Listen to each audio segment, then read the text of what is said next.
8h16 agora. Vamos ao quadro Marocando a História com Marcos Saldanha aqui com a gente. Marcos, bom dia, seja bem-vindo. Bom dia, Adalberto Júnior, bom dia, Mayra Nogueira, e bom dia a todos os nossos teleouvintes. Maravilha! Você vai conferir agora, não é isso, Marcos?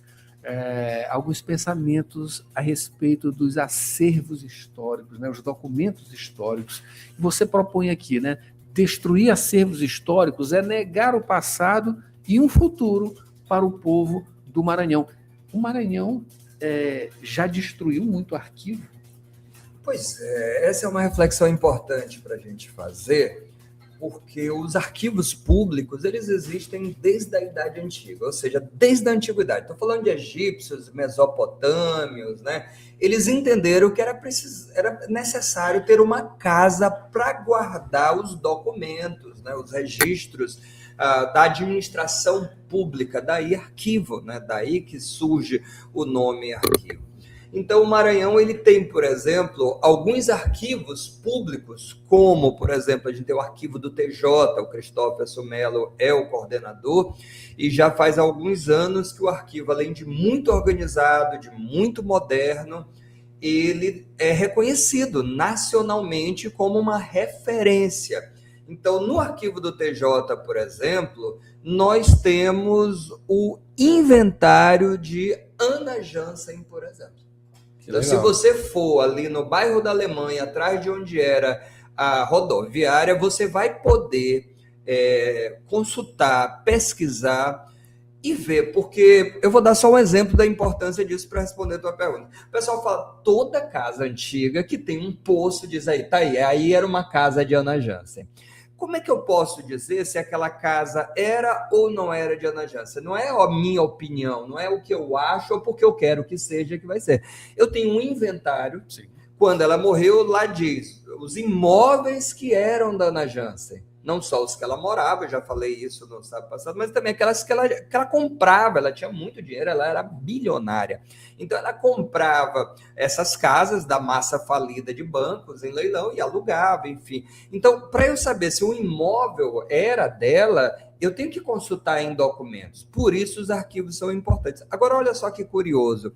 Um outro caso muito conhecido hoje, que já virou livro, por exemplo, é o caso da baronesa de Grajaú, que no século XIX, ela não só violentou escravizados, como ela matou 2 crianças, né? História terrível, né? Terrível, chegou a ser presa, mas foi inocentada, depois o marido dela virou governador, e o promotor de justiça, o Celso Magalhães, que dá nome, né, ao Ministério Público, é o patrono, foi inclusive demitido e tudo. Essa história, ela também estava, esse processo, tinha um documento dele inteiro do TJ, isso lá há muito tempo atrás, e esse processo quase foi parar no lixo. E aí reza a lenda que o ex-presidente Sarney, na época, era estagiário do TJ, olhou aquele monte de calhamaço de documentos indo para o lixo e começou a mexer lá e encontrou esse processo. E teve a intuição de que ali tinha alguma coisa importante. Esse processo depois vai parar nas mãos de Josué Montello, que escreve Os Tambores de São Luís, que é inspirado nessa história, a partir dessa história. Depois vira uma parte dessa história, mas é esse processo, quer dizer, eu preciso contar essa história. Daí é que vem um mote para Os Tambores de São Luís. E aí ele escreve o livro, publica em 1975. Aí depois o professor José Eulálio, juiz, vai escrever um livro também sobre esse caso. E depois, ano passado, vai virar um livro, Geminiano e Seus Filhos, que é um livro que é finalista do Prêmio Jabuti, um professor da Universidade Federal lá de Codó, uma professora também paulista, Maria Helena, faz um livro que eu acho um dos melhores livros do ano passado, Geminiano e Seus Filhos, porque desloca o eixo do crime, não para a baronesa, mas para a mãe das crianças, né? Para a vítima, que pouca gente sabe, que depois a mãe sim foi condenada e foi para a cadeia e foi presa, acusada de feitiçaria. Então, tudo isso que eu estou te contando, que a gente está dividindo com os nossos teleouvintes, viu, Mayra? Não, só é possível por causa dos arquivos. esses documentos que muitas vezes são perdidos, são extraviados, não são salvaguardados como deveriam ser, eles se perdem, e aí a gente perde, né? Existe um apagamento real da história, ou parcial da história. Então, por isso é que a gente precisa conhecer os arquivos, defender sempre a força, a modernização, a autonomia. O arquivo do TJ, que eu falei onde está o inventário da Najans, também tem documentos da insurreição de Viana, que a insurreição viana é um episódio histórico fundamental para... Há quem diga que a insurreição é mais importante, quer dizer, você tem um quilombo muito mais poderoso, talvez, do que tenha sido o quilombo dos Palmares. Olha só. E a gente desconhece isso de uma narrativa geral, quer dizer, então, se a gente perde os documentos, se a gente não salvaguarda esses documentos, a gente pode nunca ter acesso. É por isso que eu digo, nos arquivos estão as histórias que nós conhecemos, mas também tem a história que nós ainda não conhecemos e que vamos conhecer graças a pessoas que vão encontrar documentos. Eu vou dar mais um exemplo. A professora Nila, do IFMA, ela lançou recentemente um livro, Mariquinhas. Ela também tira o foco do caso Pontes Visgueiro, que todo mundo conhece, que é o assassino da Mariquinhas, e escreve um livro, uma tese, em história em quadrinhos, e tira o foco e diz assim, não, pera lá, não é o Pontes Visgueiro o foco é a Mariquinhas, ela é a vítima. Então, quando eu digo o caso Pontes Visgueiro, eu estou dando voz ao assassino. Então, o caso é a Mariquinhas. Então, ela encontrou no arquivo documentos que traziam novos elementos. E qual é essa história? É aquele caso do Pontes Visgueiro, que era um desembargador, já idoso, apaixonado por uma menina, a Mariquinhas, né? E ele, como a Mariquinhas não quer ter um relacionamento com ele, ele violenta ela, ele agride ela e mata essa menina. Aí, quando ele mata, ele enterra, manda fazer aquele caixão, uma caixa de metal, e enterra no quintal de casa. E aí, como as pessoas sabiam dessa loucura que ele tinha por ela, né, e o risco de uma violência dessa, a família dela, as amigas dela começam a ficar rodeando a casa, fazem vigília para não deixar, imaginando que ele possa ter feito o crime mesmo, que o corpo não seja descartado. Aí a polícia, esse grupo, essa rede de mulheres protetoras ficam ali de vigília na frente da casa, a polícia vai. Como ele é desembargador, não tem nenhuma autoridade aqui maior, daí depois ele vai ser preso, ele vai para o Rio de Janeiro, aí sim onde ele vai ser julgado e condenado. Quer dizer, essa história que a gente está contando toda, ela só é possível graças à documentação, o processo que existe do qual a Nila se debruçou. Então, qual é o grande problema? Só para você ter ideia, infelizmente, o nosso arquivo público do Estado do Maranhão ele está fechado. Está fechado para reforma, sob risco de incêndio, sobre risco do prédio desabar. É um prédio muito antigo, né, que fica ali entre a Rua de Nazaré e Rua do Giz, e faz mais de um ano que ele está fechado para reforma. O governo sinalizou que vai transferir o acervo, né, para outro lugar, ainda não fez, ainda está vendo aí a melhor forma, mas para dizer que quando um arquivo desse fica fechado por muito tempo, você tem ali mais de um ano de pesquisas paralisadas. Sim. Significa que mais de um ano de trabalhos que poderiam estar já trazendo para a gente histórias novas, né, fatos novos, elas estão paradas. Então, isso é muito preocupante, né? Então, eu tenho certeza que o governo está estudando a melhor forma e vai agir de uma forma mais rápida, vai sensibilizar com essa questão, e a população também precisa ter, e isso é fundamental, né? A iniciativa privada precisa ajudar. Nós temos grandes empresas no Maranhão que poderiam ser parceiras,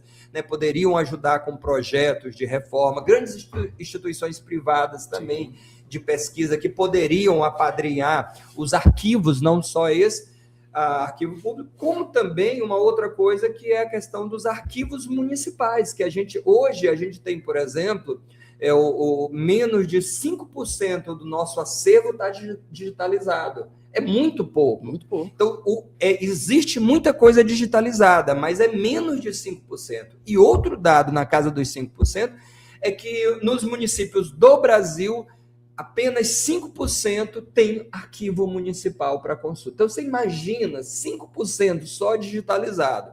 5% de arquivos no Brasil, nos municípios. Olha o tanto de documento.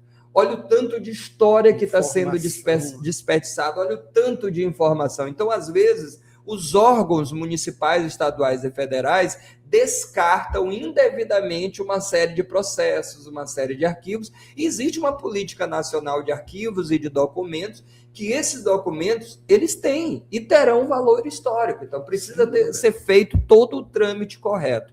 Inclusive, se você me permite, Adalberto, fazer o convite. Hoje mesmo, na Universidade Federal do Maranhão, está acontecendo a segunda Conferência Nacional dos Arquivos Públicos, que ela é preparatória, né? A segunda conferência estadual preparatória para a Conferência Nacional que vai acontecer em maio, que vai discutir essas questões. Legal. Do arquivo. Acontece aqui no CCSO, né, daqui a pouco, no auditório, que é exatamente o Maranhão discutindo essa política de arquivos, e é fundamental a população começar a ter conhecimento disso. Né? Que maravilha, que maravilha. Olha, quem está acompanhando a gente aqui é o professor Manuel Barros, aqui da UFMA, viu? Grande professor. Olha o que ele diz aqui, que ele está na marocagem na Rádio Universidade acompanhando o camarada Marcos Saldanha. Professor Manuel Barros, muito obrigado aqui pela companhia também, né? E, claro, uma fonte de informação também, claro. Né? O professor sempre presenteando a gente também com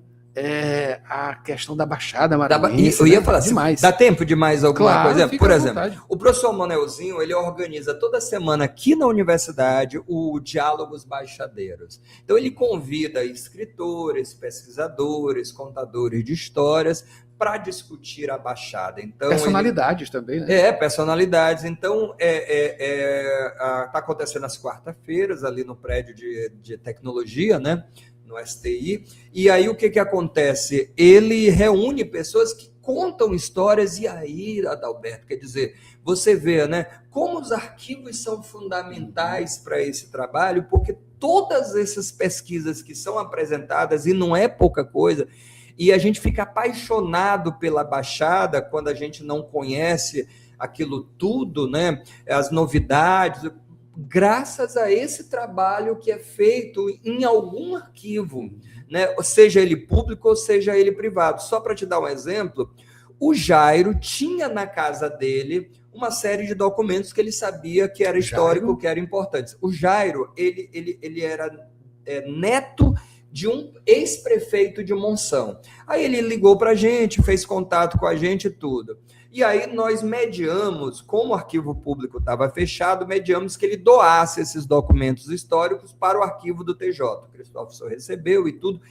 Resultado, eram livros da Câmara Municipal de Monção, do século passado. Hoje esses livros eles estão digitalizados e disponíveis para pesquisadores. Então, quando a gente diz isso para as pessoas que pesquisam a Baixada, que pesquisam Monção, já dá aquele start, opa, tem informação nova, tem dado novo. Então, é aquele documento, às vezes, e até um chamado para quem está ouvindo a gente, quem está assistindo a gente. Às vezes você tem um documento, você tem um acervo histórico em casa que chegou até suas mãos, seja como for, né? Nós nem vamos discutir isso, e esse documento ele está privado, ele está fechado, né, Mayra? Então, aquela informação só você tem e está ali correndo o risco de você perder, de morrer, de traça. Quando você doa esse documento para a instituição que vai salvaguardar, eu estou repetindo muito essa palavra, porque salvaguardar é isso mesmo, né? É saber preservar, é saber conservar.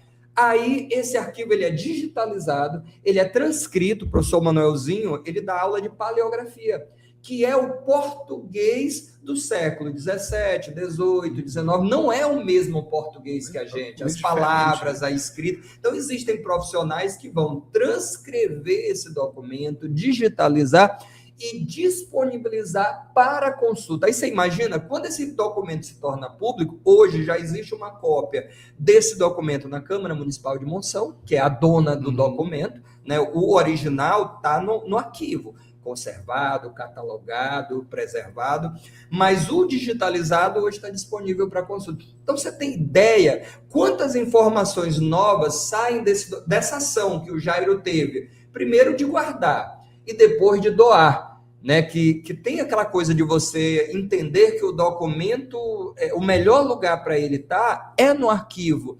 Agora, por outro lado, os arquivos precisam dar essa garantia, precisam ter continuidade, autonomia orçamentária, concurso público, para fazerem um bom trabalho, né, Adalberto? Que maravilha, olha o tanto de informação. Olha, eu estou adorando esse quadro, porque eu gosto muito dessa coisa, né, histórica da história. Você trouxe essas coisas. Quando você estava falando, né, antes de falar em Josué Montello, a primeira coisa que veio foi os Tambores de São Luís, porque ele põe o personagem principal de Os Tambores justamente perto, numa manifestação justamente contra a baronesa, né? Enfim, estava naquele furor da população, o personagem está lá no meio, acompanhando, né,